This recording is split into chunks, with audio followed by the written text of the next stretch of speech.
The Venom shock has been around for almost a decade now. Its birthday is just a couple weeks away as of making this video, and I finally got my very own purple Snek ball, so we're going to take a look at my first Motiv ball in a decade.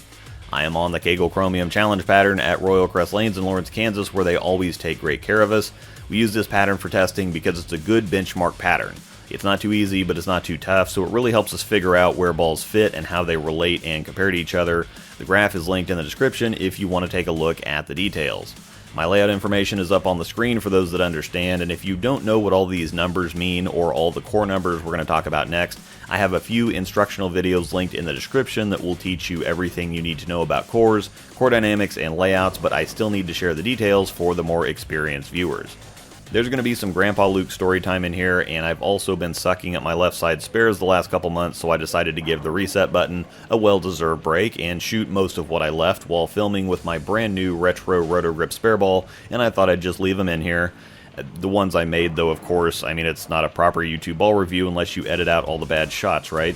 First off, this is like a high road IQ Tour Phase 2 in that it's been around forever, so you already know the details, and they're on the website if you want all the information. So to keep it simple, it is a very IQ Tour, Web Tour, Scorpion low flare, sensor solid type of ball, low RG at 248 with an 034 differential and 15 pounds, medium strength cover, so a very controllable, obviously Tour type of ball.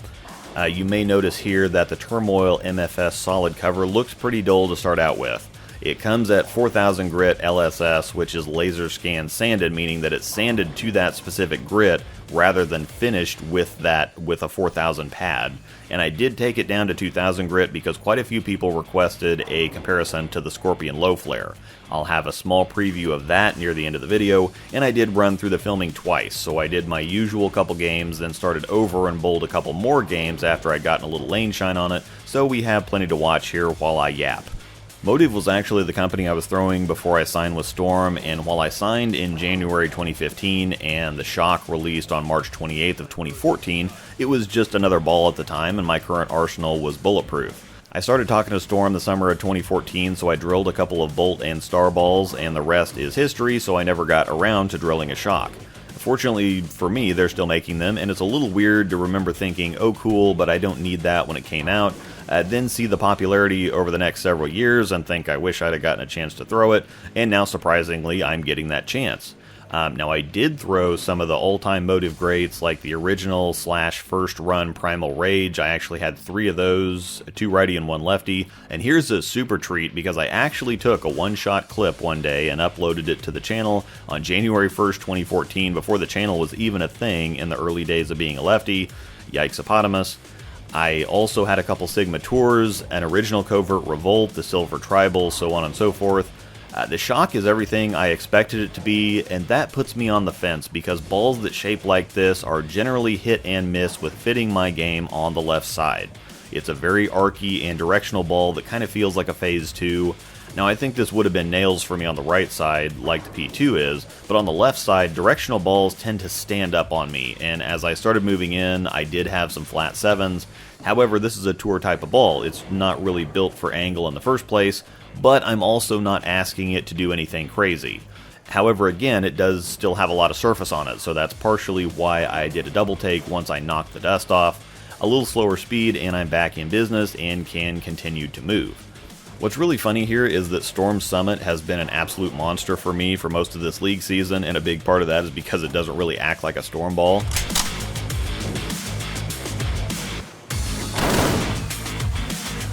Even Storm Stronger stuff is pretty clean, but the Summit is early rolling, early hooking, but without slowing down, and very calm and patient down lane.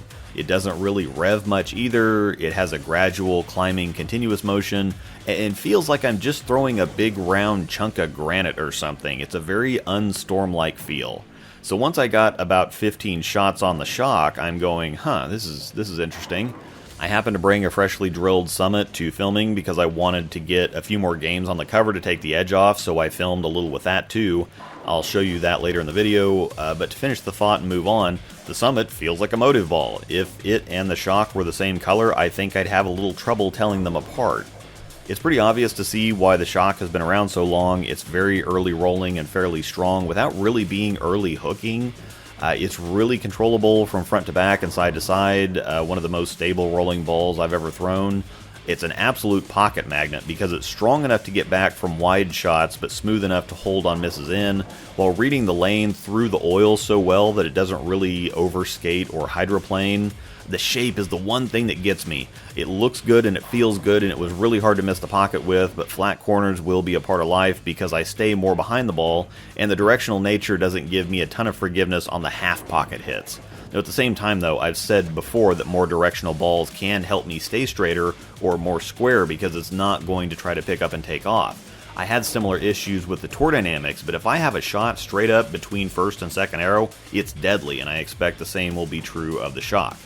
As we're watching through the second run with a little lane shine, it's a little cleaner and sharper of course, plus I'm throwing it better having gotten warmed up, and while I'm not exactly sure how much use it's going to get, it's going to travel. I think there are better options on a house shot for me, but when they're tough or even marginally difficult and urethane isn't in play, this one should be at the top of the list, and I expect good things. Now, taking a quick look at the Summit, what do you think? I can feel the difference in the differential. It's just, the Summit's just firmer on the back end, or it picks up a little harder. But all you long-time motivated crew members, tell me the Summit doesn't remind you of the Trident Abyss, and just of a strong Motiv ball in general. It's just got that look and feel. Here I've been throwing a Motiv ball all along and didn't know it. This one just has a bolt on it. This shape is kind of hard to put a finger on. It's not really round, it's not really archy, it's kind of tumbly but not really. It's kind of continuous, but it will go forward. It's not really directional or forward. It's just kind of a hard one to describe. I love it though, and it'll definitely end up in my top 10 and possibly top 5 list once I feel like it's been around and successful for long enough for me to qualify. Now let's take a brief look at the Scorpion Low Flare. I don't want to ruin that comparison because hopefully I'll make a full video out of it, but if I don't ever get around to it, at least you'll have something here. The low flare at the same surface definitely digs in earlier, but it doesn't roll as heavy or as early as the shock, I don't think. I think you can see it looks a little more energetic. It wants to be longer and sharper. It doesn't really want to patiently manage the lane like a more tour type of ball. It wants to be a complement to the shock for sure, but more of a shape offset because the low flare is kind of between round and archy. It's rounder than the shock, but will still be directional and give me some of those flat corners too. Finally, a teaser for another video before we get out of here, and if you know, you know, but I'm not going to tell you. This is for the OGs to know and get a little hyped for. The review for this one will be up soon. The Venom Shock is a GOAT in the bowling ball world and might possibly be the GOAT. I think it's actually had a measurable effect on keeping the brand in competition with the other two mega brands. Motiv by itself, nearly being bankrupt by USBC and Jackalgate, has hung out and made a name for itself up and among B7 and SPI, only releasing a handful of balls a year, and while they've gotten some real traction over the last couple years and have found their stride, they had a few really up and down years after putting out some of the monsters like the Sigma Tour, Covert Revolt, Sigma Sting, Tribal Fire, etc. Then you have the Jackal issue, and then after that you get stuff like the Venom Cobra, the Paranoia, the United Revolt, Villain Scorn, just some bad and uncharacteristically ugly, bland stuff. However, then there would be some sparks. Alpha Jackal, Jackal Flash, Jackal Ghost, which I still need to get my hands on one of those, Supra, Iron Forge, a couple of the EJ balls, so on and so forth.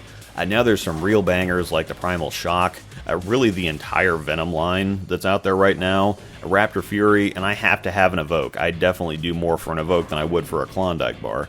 Down in the description is a link to Bowler's Mart that will get almost any of the balls featured in this video ordered for you. I do have to note that I do receive a 5% commission on all sales through the links, and of course don't forget my code ROSEDOLL10 to get 10% off your order at checkout at CoolWick. Thanks for watching, and may the strikes be with you.